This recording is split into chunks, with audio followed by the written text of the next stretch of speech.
안녕하세요。東京ファミリーです。今日はマコとお母さんとお父さんが韓国に初めて行った時に感じたカルチャーショックについて話してみようと思います。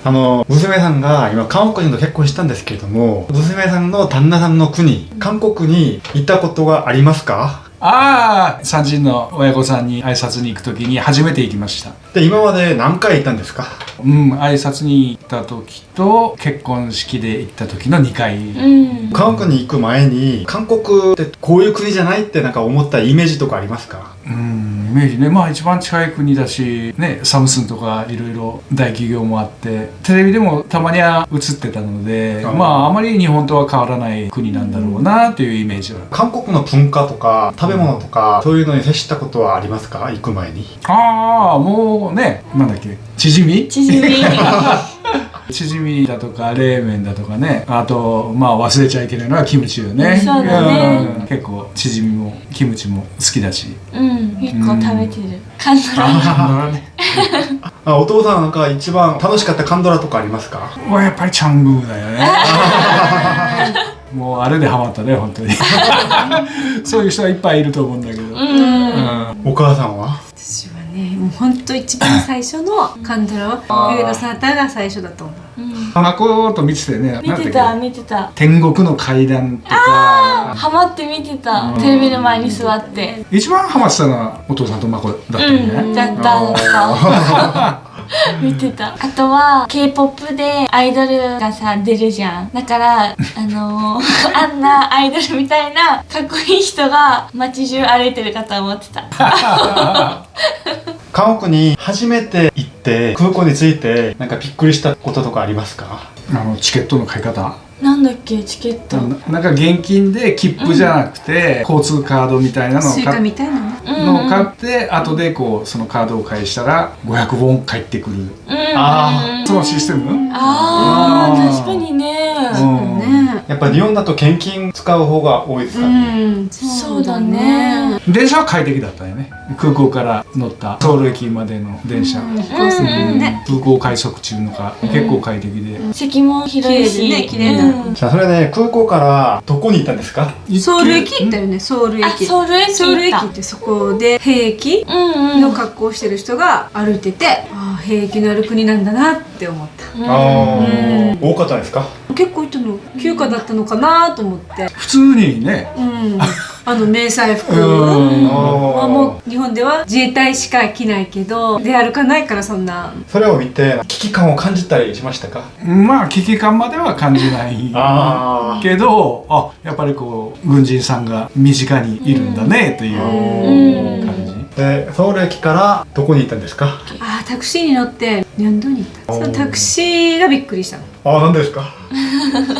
もうすごい早くつけてくれるという目的だったかと思うんですけど、結構スピードが出ててびっくりでした。けど車が多いのはやっぱりびっくりしたね。なんか日本って経営者が多いんじゃないですか？どうですか？韓国もそんな感じですか？経営なかったんじゃない？たまにポツって見たかな。一台だけも見たことある。一台だけ見たことある。やっぱりヒュンダイの車多かったよね。やっぱりそうだね。日本でヒュンダイ見たことありますか？結構バスにはあるね。鹿児島交通のバスはヒュンダイ？ヒュンダイの方？そうよく見てマークがね。そう。知らなかった。それでミョンドンに着いてミョンドンでなんか旅行しながら街歩いたりとかしてなんかカルチャーショック受けたこととかありますか？東京のこの原宿とか渋谷とか、そういうところと同じなのかなって思った。人が多くて。そう若い子たちが集まる。やっぱ原宿とも違うところあるんじゃないですか？夜ね、屋台とかはないね。結構なんかお祭りっぽい雰囲気。そうだね。日本では屋台はお祭りの時に出てくるやつだから、なんかお祭りっぽい感じ。毎日あれがね、夜あるんだな。なんか屋台で何か食べたんですか？なんかいろいろ食べたよね。果物も食べたし、ポテトも食べた。ポテトが串に刺さってるようなみたいな。おでん食べてた。歩きながらね。お父さんチヂミ食べなかった？チヂミ食べたかも。そこでお父さんだけ？うんうんうん。食べたかも。お父さんチヂミ好き？トッポッキは食べてないですか？トッポッキはね、辛いのはちょっと苦手だからあお母さんも食べてないと思う。ないね、食べてないね。うん、めっちゃ辛いよ。本場はね。かき氷をしちゃったよね。お店に入ってきな粉がかかったなんかパッピンス美味しかった。美味しいよね。なんか街とか歩いてやっぱこう日本人と韓国人ってちょっと違うところあるんじゃないですか。なんかこういうのはちょっと違うとかそう思ったことありますか？もっと気さくだと思う。オープンな感じする。なんか食べ物とかも結構違うんじゃないですか。食べてこれ結構日本と違うなって思ったことありますか？一番違ったと思ったのは、ご飯。金属の容器で蓋がついて、ギュギュッとされてる感じ。すごいいっぱい入ってたね。それとスプーンとお箸が出てくるから、お米はスプーンで食べるの？そうですね。ねえ、日本人もほらお箸だから、ちょっと違うなと思って。本当だ。焼肉ね、焼いて食べ頃になったお肉をこうやって渡してもらえる。お店の人が焼いてくれる、そうでちょうどいいぐらいの時に食べられるっていう、あれはちょっと嬉しかったかな。なんか日本人ってこう辛いもの食べれないっていうイメージあるじゃないですか。なんか韓国に行って辛いもの食べたことありますか？キムチぐらいじゃない？本場のキムチだったね、辛かったね。やっぱ日本で食べるキムチと違うんですか？キムチはやっぱり日本人向けにアレンジされたのが売ってるよね、やっぱりね、と思った。日本のキムチは甘い。そう甘い。一番美味しかったなんか食べ物とかありますか？あれかも、私は鶏肉が一番入ってるやつ、サムゲタン。サムゲタン。あれ美味しかった。お米も入ってて、新大久保に行った時も食べたよね、誠ね。そうだね。塩で味付けしてあるのかな。美味しかった。お米も入っててね。まあね、冷麺だけは必ず食べようと思って。冷麺どこで食べたっけ？空港でも食べたかも。焼肉の締めでも食べた気がする。切ってくれるのね、こうしてね、ハサミでね。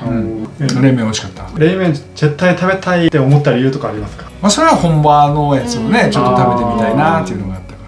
もし次韓国に行ったらここは絶対行ってみたいなっていうところはありますか？ちょっとテレビで見たことがあるだけなんだけど、韓国の独特の街並みっていうかが残ってる。ちょっと名前忘れたけど、日本でいうと京都みたいなところ。경주だ。お母さんは？プサン？プサン行ってみたいんだ。プサンなんか海の幸って感じ。なんか食べにね。食べに行きたい。ね、海鮮とかね。なんかプサン方言なんでしょ？なんか聞いてみたいな。またソウルとは雰囲気が全然違います。でもし次行ったらこれは食べてみたいなっていう食べ物ありますか？宮廷料理？ママが食べてみたい。チャングムだね。チャングムで出たような。いいお姉さんが作ってくれる料理が食べたいな。いいお姉さん。無理だと思う。じゃあ今日は誠、お母さんとお父さんが初めて韓国に行った時に感じた文化の違いとか驚いたこととか話してみました。気になることがあったらコメントで教えてください。バイバーイ。